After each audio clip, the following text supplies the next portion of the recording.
وأصحابه أزواج بدر الدين ونجم من الأنبياء والمرسلين والشهداء والصديقين والأئمة المجتهدين والقراء والفاسقين صلى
Walijamil muslimin wal muslimat wal mu'minin wal mu'minat wal akhiyat wal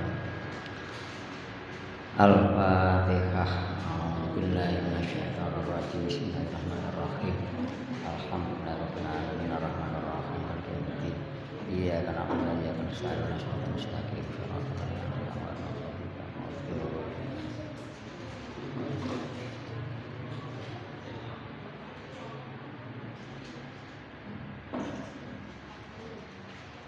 Bismillahirrahmanirrahim.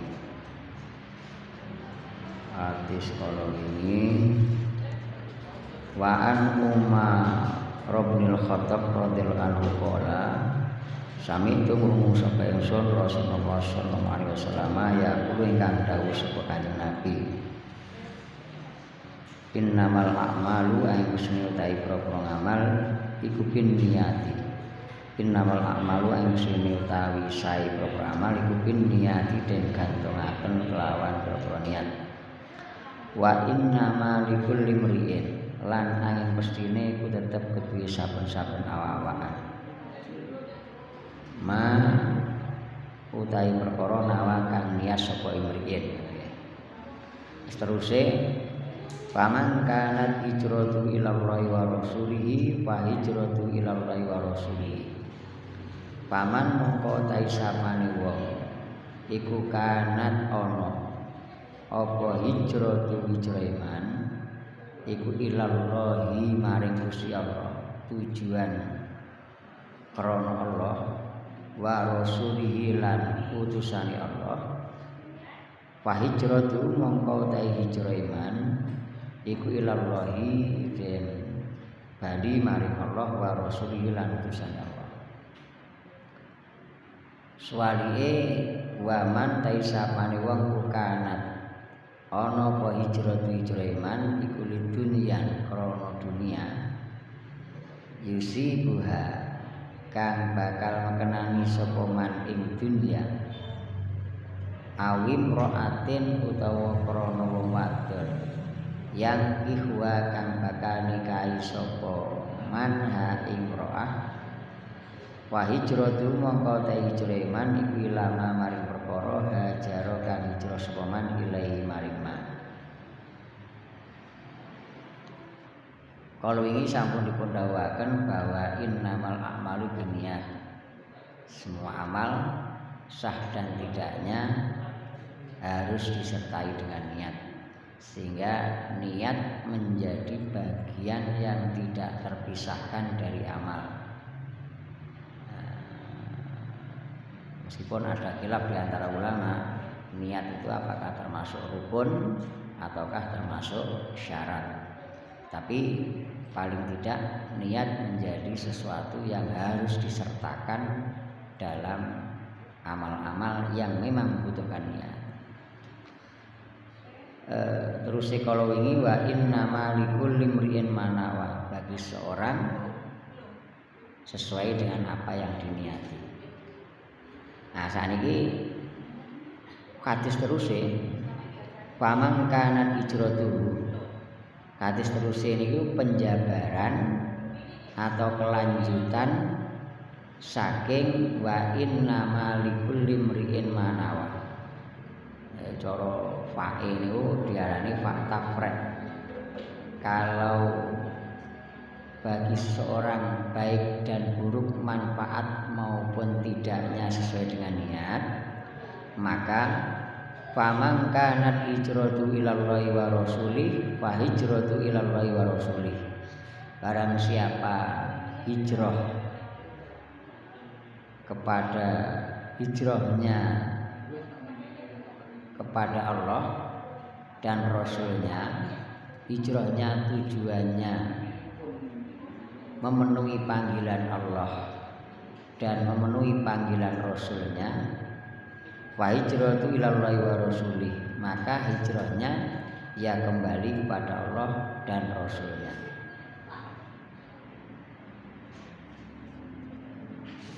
Hijrah niku maksudnya hijrah teng mriki niku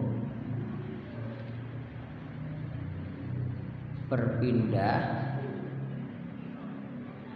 dari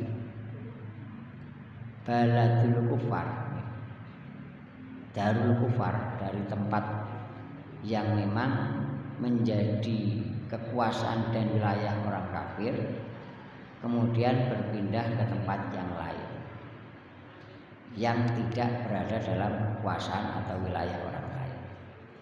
Nah, itu namanya hijrah yang dimaksudkan teng mriki. Bab makna hijrah niku rena-rena. Sing teng mriki sing dimaksudne berpindah dari darul kufar kemudian kepada tempat yang lain yang lebih aman. Kalau orang berpindah seperti itu tujuannya memenuhi panggilan Allah dan Rasulnya, ya tentu dia akan mendapat pahala dari Allah dan syafaat dari Rasulnya. Fa hijratu ilallahi wa rasulih. Ini namanya faman wa innama likulli imri'in ma nawa. Karena niate hijrah itu baik, maka dia juga akan mendapat balasan yang baik. Wa man kanat hijratu lidunyan yusibah, sedangkan orang yang hijrahnya untuk tujuan dunia yang akan dia peroleh, jadi bukan untuk memenuhi panggilan Allah dan Rasulnya, awim ro'atin yang kihwa, atau tujuan perempuan yang mau dinikahi. Nah, ini Kanjeng Nabi dawakan awim ro'atin yang kihwa, padahal sak derenge niku pun didawakan wa mangkanat hijratul lidunyan yusibuha. Nah, perempuan itu kan bagian dari dunia. Orang yang hijrahnya untuk tujuan dunia, kalau tujuan dunia berarti bukan karena panggilan Allah dan Rasulnya. Sehingga termasuk di antara tujuan dunia adalah tujuan untuk mendapatkan perempuan. Mestinya sudah masuk dalam redaksi sebelumnya lidunyan yusibuha. Tapi oleh Nabi diperjelas lagi awim ro'atin yang ihuha, atau tujuan perempuan yang mau dinikahi. Fa hijratu ila ma hajara ilaihi, maka hijrahnya ya kembali kepada tujuan dia hijrah. Kalau tujuannya untuk dunia, ya dia hanya mendapat dunia, tidak mendapat pahala di akhirat. Tujuannya karena ingin menikahi perempuan, ya hanya mendapat perempuan itu tanpa mendapat pahala di akhirat. Nah, oleh Nabi disebutkan awim ra'atin yang kihuha, walaupun sudah masuk dalam redaksi yang sebelumnya, Sebagian ulama menyebutkan karena Nabi menyindir seseorang yang berhijrah bukan karena Allah tapi semata-mata karena hanya sekedar ingin menikahi seorang perempuan. Sehingga oleh Nabi disebutkan awi mura'atin yang ihwa. Karena kronologi turun hadis ini ada yang mengatakan bahwa ada seorang perempuan namanya Ummu Qais. Ummu Qais ini seorang perempuan yang sudah muslim, mukminah, muslimah. Kemudian di Mekah ada seorang laki-laki yang melamar Ummu Qais. Laki-laki ini pun mukmin, termasuk di antara sahabat pemukmin. Setelah proses lamaran, belum sampai terjadi pernikahan, kemudian ada gelombang hijrah dari Mekah ke Madinah. Ummu Qais kemudian ikut hijrah.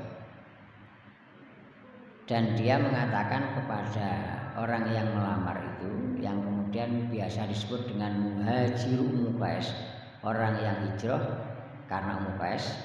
Ummu Qais mengatakan, kalau kamu mau hijrah, ya pernikahan bisa berlanjut. Kalau tidak, ya terpaksa pernikahan tidak bisa berlanjut. Nah, karena laki-laki ku kadung seneng karo Ummu Qais, sehingga gelem gak gelem akhirnya melu hijrah.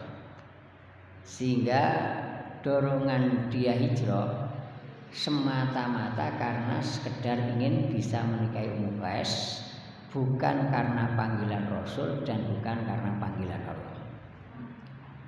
Nah, ini disindir oleh Nabi, awim mura'atin yang kihuha.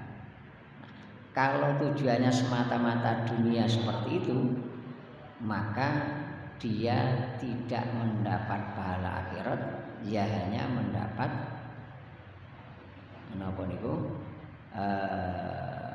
apa yang dia tuju. Tujuannya rapi ya oleh rapi tok, tapi tidak mendapat pahala hijrah. Nah, ini penjabaran dari wa inna ma likulli mri'in ma nawa. Sehingga laki-laki ini dikenal dengan sebutan muhajiru Ummu Qais.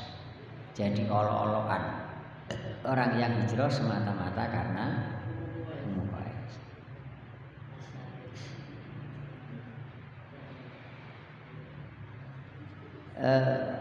Ada kisah yang agak mirip dengan ini, tetapi diakui dan dianggap baik oleh Nabi. Mirip, yaitu terkait cerita Abu Thalhah dan Ummu Sulaim. Abu Thalhah itu tiang Ansor, jadi tapi dereng Islam. Ummu Sulaim ini sahabat putri pun Islam. Ummu Sulaim ini ibuke sahabat Anas bin Malik. Riyen garwane Ummu Sulaim namine Malik, terus gada anak namine sahabat Anas bin Malik. Terus Malik niki meninggal, sangge Ummu Sulaim niki rondo. Nah, kiyambake terus dilamar kalih Abu Thalhah. Padahal niku Abu Thalhah tasih kafir. Ummu Sulaim jawab, wallahi ya Abu Thalhah ma misluka yurad. Abu Thalhah, yo tidak selayaknya orang seperti engkau ketika melamar perempuan akan ditolak. Karena Abu Thalhah pun terkenal wong sing hebat, pemberani dan orang hebat.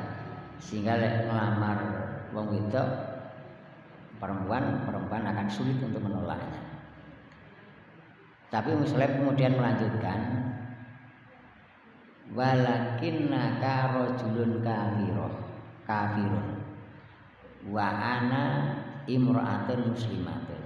Tapi sayangnya engkau adalah seorang laki-laki sing kafir, sementara saya adalah perempuan yang mukmin. Wala yaqillu li an atazawwajaka, sementara tidak halal, tidak diperbolehkan dalam aturan agama saya seorang perempuan yang mukmin menikah dengan perempuan yang kafir, laki-laki yang kafir. Wala amatun mukminatun khairun min musyrikin walau ajaba. Terus akhirnya walakin in aslamta, lek jenengan iku purun mlebu Islam, kalau engkau mau masuk Islam, fadzaka mahri, maka itu cukup bagi saya sebagai mahar. Wala as'aluka waro, dan saya tidak meminta yang lain lagi, cukup mahar niku jenengan mlebet Islam. Makanya Abu Talhah ini mlebu Islam, sehingga menikah dengan Ummu Sulaim. Nah, pernikahan ini oleh Nabi diakui dan dianggap sah dan dianggap baik. Tapi sing niki wau, orang yang hijrah dari Mekah ke Madinah semata-mata karena menikah dianggap tidak baik, karena dia hanya mengejar duniawi, tidak untuk tujuan kebaikan. Tapi sing niku wau tujuannya nggih pengen ngerapi Ummu Sulaim mlebu Islam, tapi dianggap baik. Nah, banyak ulama ndawaken bahwa Abu Talhah saat itu sebenarnya sudah ada keinginan kuat untuk mlebu Islam, tapi kuranten asale kafir, warga-wargane isih kafir, sebagian kanca-kanca isih kafir, sehingga perlu ada momen sing pas untuk masuk Islam. Nah, ketepatan Ummu Sulaim ketika dilamar njaluk meminta maharnya adalah masuk Islam, sehingga ketepaan akhirnya kiyambake syahadat masuk Islam dan menjadikan itu sebagai mahar menikahi Ummu Sulaim. Sehingga dalam kasus niki Abu Talhah niku ada dua tujuan. Tujuan apik mlebu Islam sing luwih kuat lan tujuan menikahi Ummu Sulaim. Jadi sekali melangkah dua pulau terlampaui. Mlebu Islam, aku dadi muslim, sekaligus saged menikahi Ummu Sulaim. Sehingga tabiin namanya Imam Syafi'i mengatakan, saya belum pernah melihat seseorang perempuan yang menikah dengan mahar yang lebih berharga daripada maharnya Ummu Sulaim. Mereka umumnya orang kalau menikah maharnya adalah bondo. Tapi Ummu Sulaim mboten. Mahar niku mlebu Islam. Menyelamatkan seorang dari kafir menjadi Islam. Jika oleh Imam Syafi'i dianggap ini adalah mahar terbesar, mahar paling agung yang dimiliki seorang yang menikah dalam Islam. Engko mari mboten tanggung-tanggung, mboten hanya dunia seisinya menjadi mahar, tetapi mlebu Islam mboten hanya dunia tapi sak akhirat jadi mahar. Dengan masuk Islam menjadikan orang niku napa niku selamat dunya sekaligus selamat akhirat. Dan akhirnya nggih Abu Thalhah niki menjadi sahabat yang sangat luar biasa keimanannya.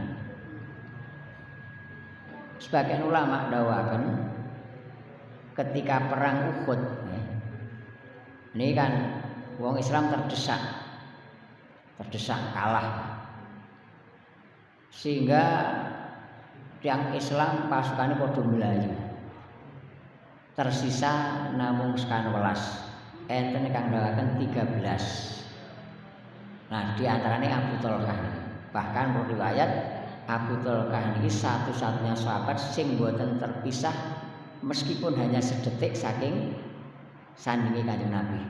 Ketika diserang wong kafir sing boten karuan kathah niku. Wong Islam saleh melayu kanten wong 13 niki nggih mbelani Kanjeng Nabi, nggih mbelani awake Abu Thalhah niki sing sedetik pun boten pisah saking Kanjeng Nabi, sehingga ngantos wong kafir itu putus asa. Padahal wong kafir kathah, sehingga wong kafir itu mundur. Iki wong saidik sing mbelani Kanjeng Nabi kok tapi gak duwe wedi blas.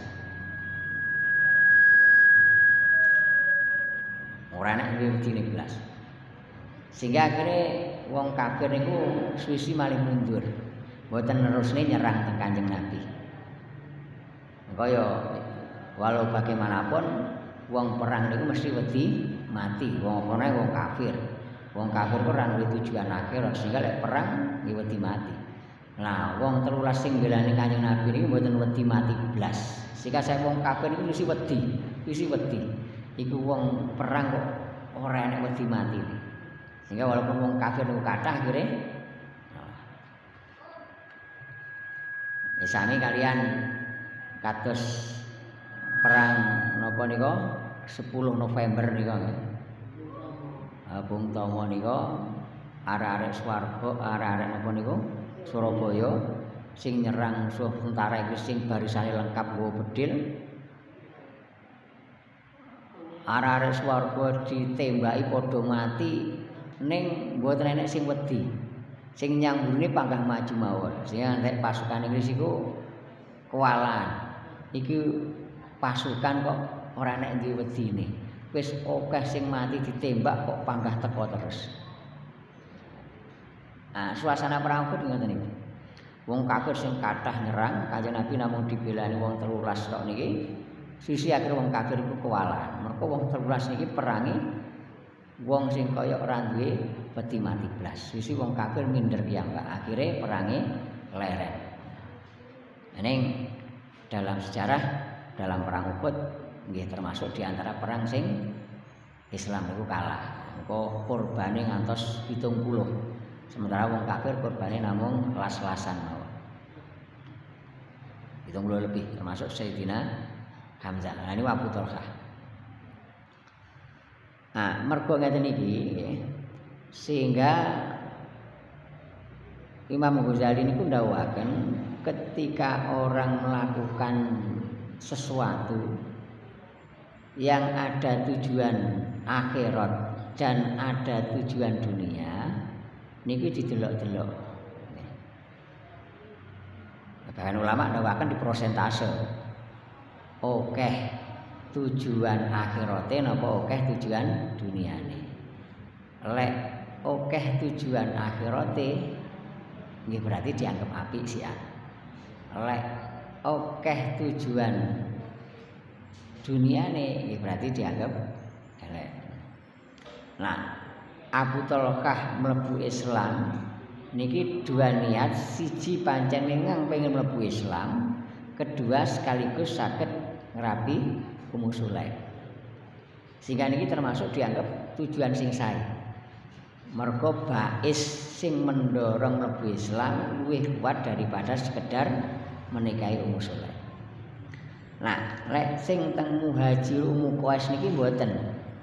Kiyambake hijrah semata-mata memang kersane saged rabi mawon. Mboten enten terbersit memenuhi panggilane Gusti Allah utawa Kanjeng Nabi. Mergo pomo mboten krana rabi kira-kira mboten hijrah. Apa jaman niku hijrah niku hijrah di awal-awal niku napa nggih? Nekat-nekatan. Sebab boten saged beto bondo-bondo sing enten teng Mekah. Bondo-bondo sing teng Mekah sing dimiliki wong Islam pun dicegati kalian tiang kafir. Sehingga lek tiang hijrah nggih napa niku nekat-nekatan. Sehingga lek tiang sing atine boten kuat nggih tasih abot menawi kan hijrah. Maksud niku wau. Cuman enten-enten dorongan menikahi akhirnya kiambae hijrah. Sehingga hijrah semata-mata krana napa niku pengin ngerabi. Sehingga niki dianggap hijrah tujuan dunia sing boten sae. Ya kanjeng Nabi dawuhaken awim ra'atin yang kihuha dari kanjeng Nabi fa hijratu ila ma hajrati. Berarti hijrah iki sesuai kalian tujuane. Angsale nggih namung rabi mawon ning boten angsal ganjaran hijrah akhirat. Muttafaqun alaihi hadzal hadis iku muttafaqun kang disepakati apa ala sihhati ngatai saya hadis. Hadis niki wau nggih sing pertama nuduhne pentingnya niat. Bahwa niat menjadi syarat atau rukun dari keabsahan sebuah ibadah. Kemudian niat niku menjadi sebuah penentu bahwa amal itu nanti akan membawa kebaikan bagi dirinya di akhirat ataukah tidak.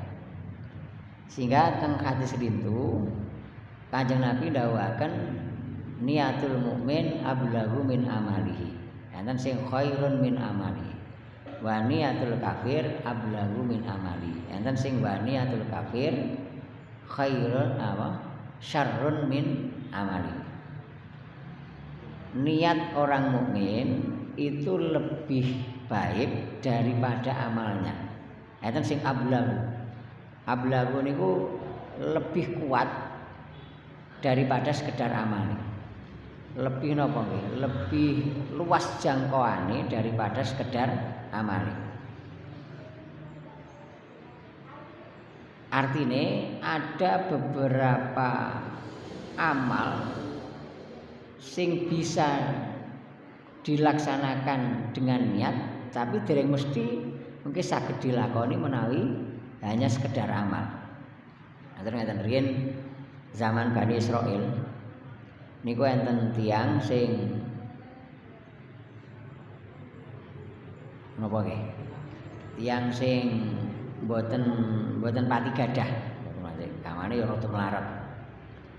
Piyambake melakukan perjalanan mengembara terus melewati sebuah perkampungan sing teng perkampungan niku tiyange orang-orange pas sedang mengalami kelaparan, paceklik sing temen.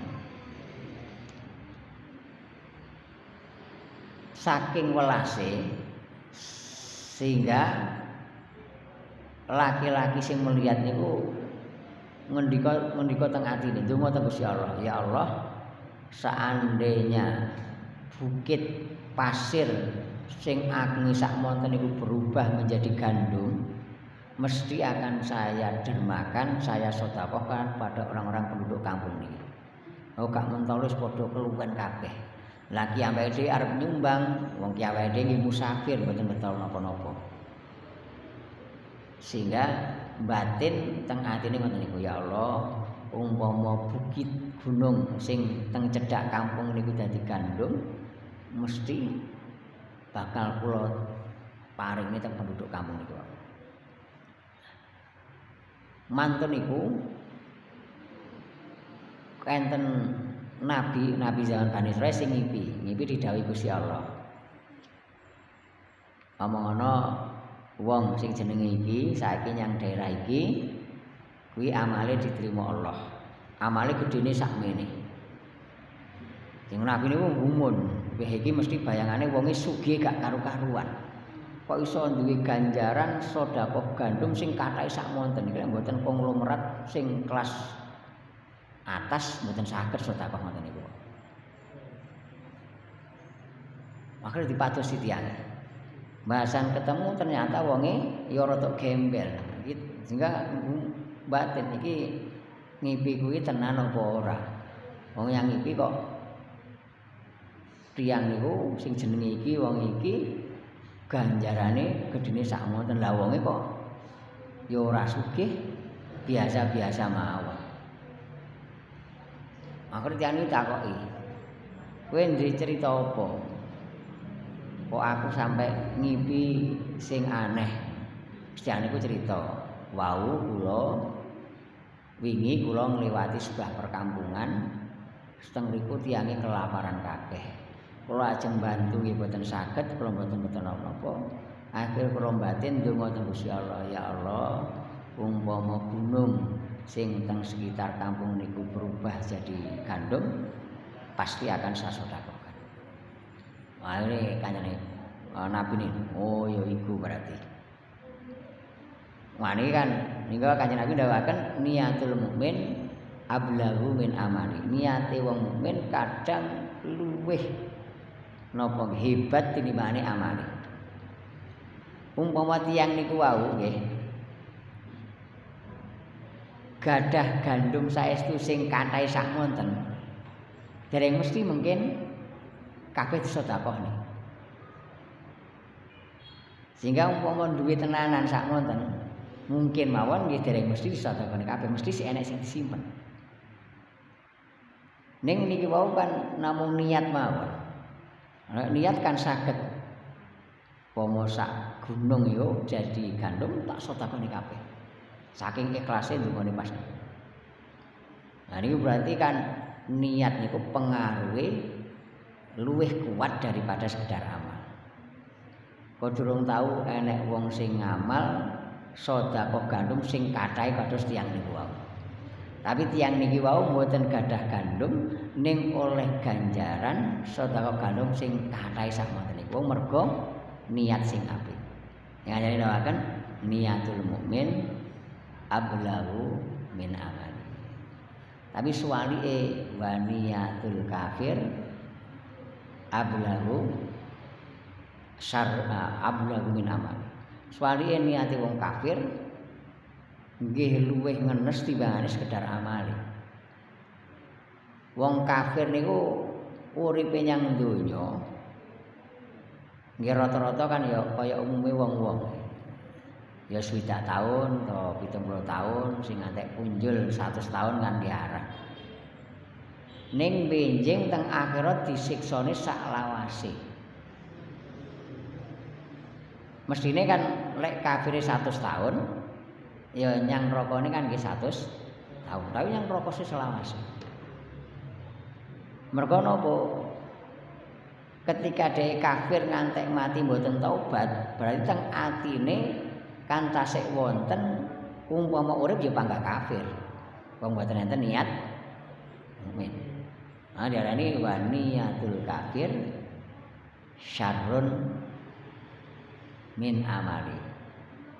Gara-gara niate niku wau dhek tetep kafir sehingga senajan umure mek 100 tahun nggih teng akrate siksane nggih punjul saka taun. Mergo sampai meninggal mboten enten keinginan taubat. Lek mboten enten keinginan taubat berarti tasih enten keinginan kafir terus.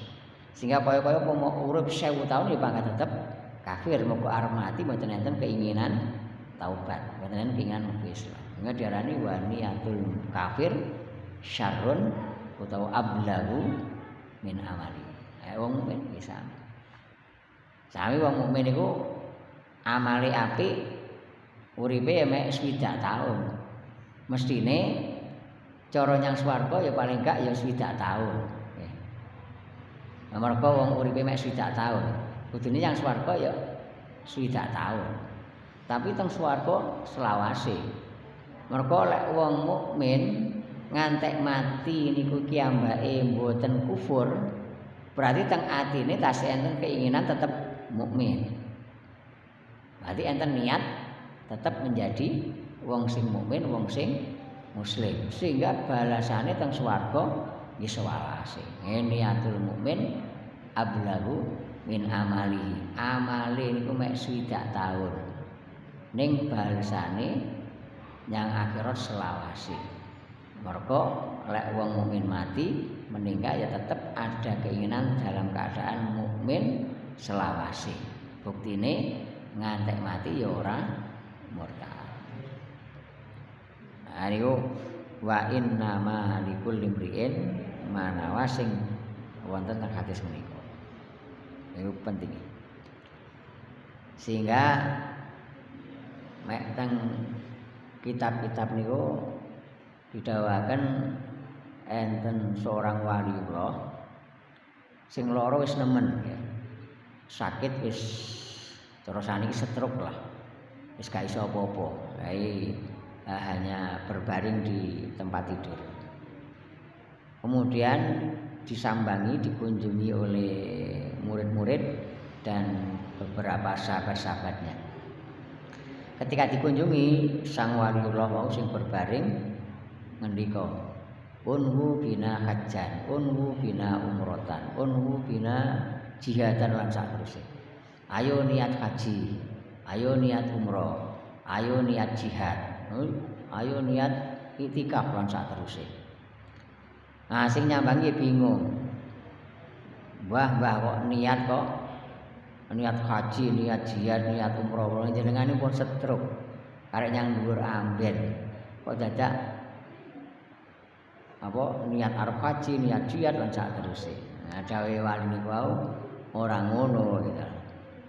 Kok lek aku diwehi sehat ya tak laksanakne tenanan. Lek aku ora diwehi sehat ngantek mati, paling gak aku wis niat.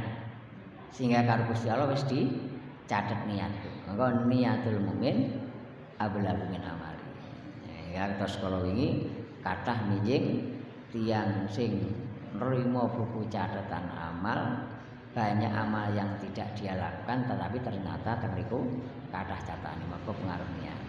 Ngono tiyang niku lek teng masjid budal teng masjid utawa teng napa teng musala ken niati sing kathah. Jadi kan niat arep jamaah, niat arep ngaji, niat ngindari maksiat, niat arep zikir, ron sak teruse. Kan niat sing kathah. Dene engko sing dilakoni mek sitok. Wis ganjarane sitok sing dilakoni tapi wis oleh ganjaran niat sing kathah. Maka innamal a'malu binniyat wa innamal likulli imri'in ma nawa. Iki pentinge niat sing sae. Nah, pesene Kanjeng Nabi, wong lek tangi turu, nggih, lek tangi turu ken niat sing sae-sae. Mulai tangi turu ken niat engko arep nglakoni iki, engko arep sedekah, engko arep salat, engko arep apa. Ken niat engko ora bakal ganggu wong, ora bakal nglarani wong. Ah dene engko akhire gak iso dilakoni, paling boten pun enten niat sing sae. Di samping dawuh para ulama, man asraqat bidayatuhu asraqat nihayatuhu. Sesuatu sing apik biasanya dimulai dengan sing apik. Lek ket tangi tur wis niat apik, ya engko uripe kathah saene timbangane mboten nih. Tapi lek ket tangi terus niate elek, nggih bakale sing dilakoni langkung luwih kathah eleke daripada apike. Ya pentinge wong niku ngepiki niat, njaga niat lan ngepiki niat nalikane wan Ka'b bin Malik lan den riwayataken saking sahabat Ka'b bin Malik radhiyallahu anhu anna Rasulullah temen sedune Rasulullah sallallahu alaihi wasallam kala dawuh sapa Kanjeng Nabi man ta sapane wong man talabal ilma liyumariya bisufaha au yukabiru bil ulama au yasrifa bi wujuhan nas ilaihi adkhalahu nar.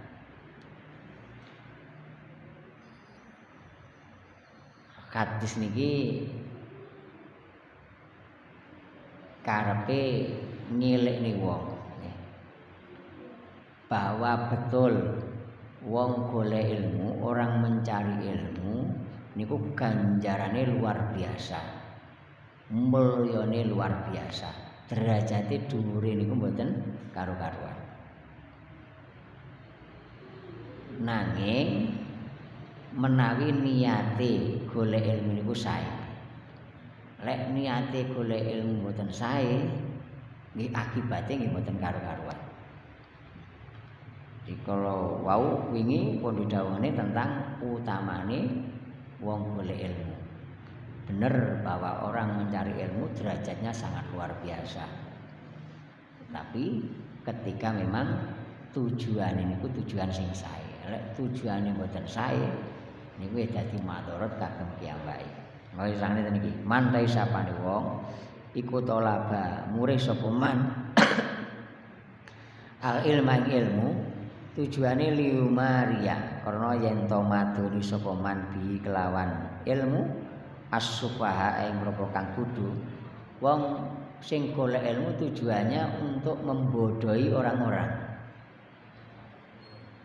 Jadi untuk membodohi orang, bukan untuk menyebarkan ilmu untuk kebaikan manusia, tapi kanggo ngobloki wong liya. Au yukabiro to yen to nganggaki sapa wong bi kelan ilmu al ulama ing rorong alim. Atau tujuannya untuk mengalahkan orang-orang yang hebat. Jadi ben diarani wong sing hebat, ben iso ngalahne kiai-kiai, ben iso ngalahne ulama-ulama. Au yasrifa utawa yen to ngengokaken sapa wong bi kelan ilmu wujuhan nasing pira-pira awake manungsa utawa wajah manungsa ilahi maring man. Atau tujuannya agar mendapat perhatian orang, ben diarani hebat, ben dadi rujukane wong. Lek ngoten adkhalahu mongko bakal manjingaken sapa Allah ing man. Adkhalahu mongko bakal manjingaken ing man sapa rusala annara ing neraka. Lah lek niate tujuan ngoten niku dawuh Kanjeng Nabi ya karo rusala dilebet neraka, mboten angsal derajat sing dhuwur ning malah dilebetaken dhateng neraka. Wis mugi mawon kita saged niat sing sae dalam mencari ilmu sehingga termasuk angsal kandeleng kansa. Nah, mun sak dan kerang langi nyuwun apunten akhir kalam. Assalamualaikum warahmatullahi wabarakatuh.